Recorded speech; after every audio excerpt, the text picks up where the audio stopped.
Pas besoin carrément de l'autre côté pour noter parce que... On est en mission pour l'Agence des aires marines protégées et on est en train de faire une campagne de vérité terrain sur les habitats marins de Mayotte pour un programme qui s'appelle Litho 3D. Alors on se trouve en grande terre sur une plage de sable noir et à côté d'une mangrove, c'est la plage de Dzoumogné donc. Et on vient acquérir des éléments d'information sur la nature des sédiments marins, la nature des coraux éventuellement si on en trouve, de façon à créer effectivement une bibliothèque de signatures spectrales pour le projet. On a 3 types d'instruments. On a effectivement ce qu'on appelle un spectro-imageur qui va calculer la radiométrie des éléments sous l'eau. On a un appareil photo pour vérifier, pour avoir un contrôle des objets qu'on va prendre, en particulier les coraux.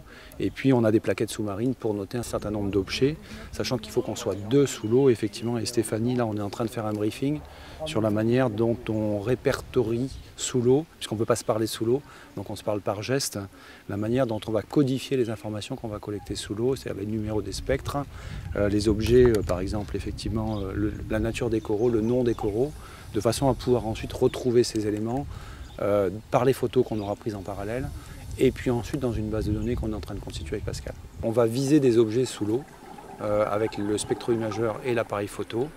Et à partir de là, on va calculer des spectres, donc un peu l'irradiation que donne le soleil sur ça. Mais pour faire ces manips, il nous faut du soleil. Et en ce moment, on attend le soleil, on attend que le soleil soit complet. On peut faire ça qu'au zénith, donc on peut faire ça qu'entre 10h et 14h pour avoir un soleil qui est suffisamment haut et suffisamment vertical. Alors la qualité de l'eau est effectivement un problème important, c'est qu'il faut que l'eau soit suffisamment claire pour qu'on puisse effectivement avoir la pénétration de l'eau, donc une turbidité minimale.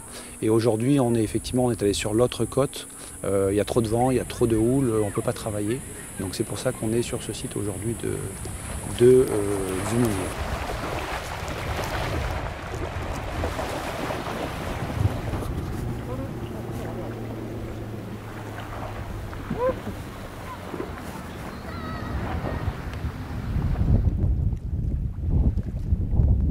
Là, on vient de faire des mesures de radiométrie sur la limite de mangrove, du sédiment sombre.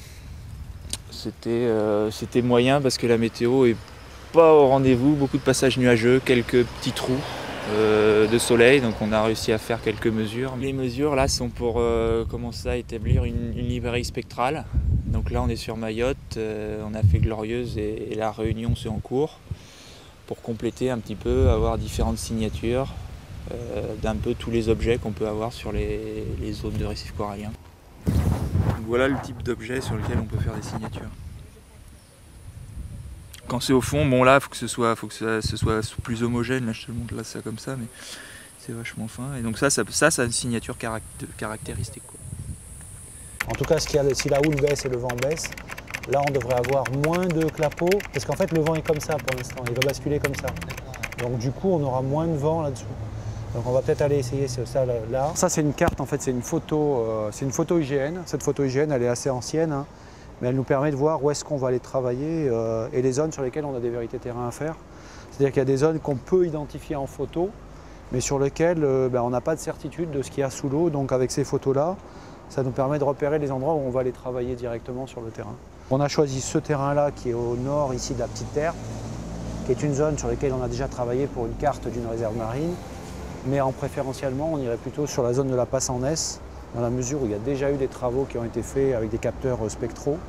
Donc sur cette partie-là, on a fait une carte en 1995 déjà, et là on est en train de travailler également sur la piste d'extension de l'aéroport, donc c'est un secteur sur lequel il va y avoir des choses à étudier, et sur lequel il y a beaucoup d'habitats marins typiques de Mayotte, qu'on n'a pas trouvé aux Glorieuses, qu'on n'a pas trouvé à La Réunion, et donc il faut absolument qu'on échantillonne pour le capteur hyperspectral.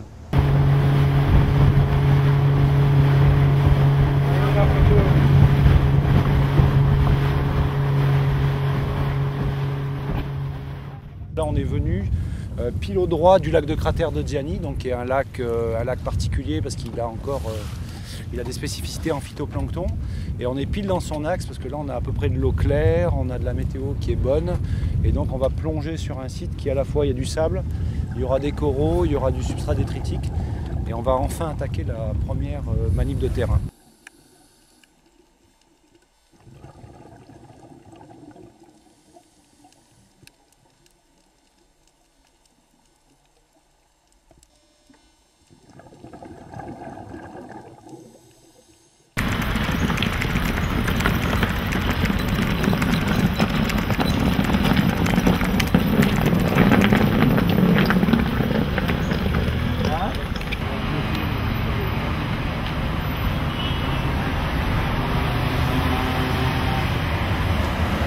c'est les données brutes directement sorties du Spectro, et là, je les stocke pour l'instant.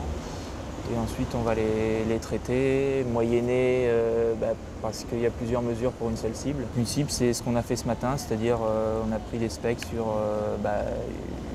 de la vase ou bien de l'algue, un corail, de l'herbier. Une cible, c'est une série de 3 mesures en fait. On a un point localisé. L'échelle horizontale ici, c'est la longueur d'onde. On a des mesures entre l'ultraviolet et le proche infrarouge. Là, on a fait un zoom sur la partie visible parce que c'est la partie la plus informative. Donc on est entre environ 400 nanomètres et 680. Ici, on a 2 signatures de turf, donc gazon algal sur du corail mort. Donc c'est la orange et la marron. Ils ont des niveaux de réflectance différentes, mais par contre, on retrouve les 2 pics ici aux alentours de 600 et 650 pour les deux mesures. En haut, ici, on a un corail mou de type plutôt jaune. Donc la couleur, ce pic ici, là, qui est assez bizarre, peut-être caractéristique. Faudra analyser ça plus tard, mais on le retrouve en tout cas nulle part on voit bien sur les autres signatures. Par contre, on voit que l'éponge qui était quasiment noire au fond, elle a une signature plate et puis avec une réflectance très faible qui ne dépasse pas les 2-3% sur toute la gamme de longueur d'onde. Ces mesures là, donc ici on voit que pour la vase c'est un plateau assez horizontal, il n'y a pas de pic d'absorption caractéristique et on est de l'ordre de 10%, 10 à 15% maximum ici. Ça c'est caractéristique de signature minérale. Yep. Ah, la plaquette. Là voilà. On va pouvoir bosser. Alors on a fait 165 spectres. De la cible, alors tu as 3 et 4 mais avec la même ref. Et ça c'est non acropore.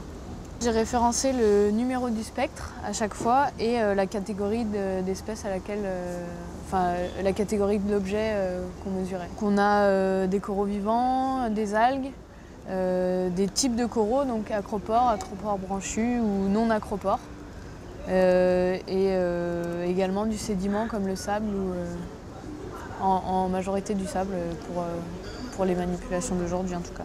Aujourd'hui, on parle de système d'information et d'aide à la décision, c'est-à-dire qu'on ne se contente pas de faire des cartes pour des cartes. Aujourd'hui, les cartes doivent être des supports d'information pour de la gestion raisonnée et intelligente, concept de développement durable. Ce qu'on a besoin, c'est qu'effectivement, ces cartes, elles vont s'inscrire dans une perspective à 20 ans, 30 ans, donc elles doivent être compatibles avec d'autres supports cartographiques. Et le but, c'est de rééchantillonner ces habitats marins, en gros, tous les 5 ans. Voilà. Et tous les 5 ans, il va falloir repasser là-dessus pour vérifier, premièrement, l'état écologique des écosystèmes marins de Mayotte et ailleurs, par rapport à 2 choses. Un, les changements climatiques. Et le deuxième impact, c'est par rapport aux activités humaines, au fait que la croissance démographique de Mayotte a tendance à s'accélérer. C'est-à-dire que les mesures qui sont mises en place sur l'assainissement, sur la protection de l'environnement, c'est un moyen de vérifier que ce qui est fait est bien fait et qu'en même temps, il y a effectivement un retour sur l'environnement en termes de protection des coraux, par exemple.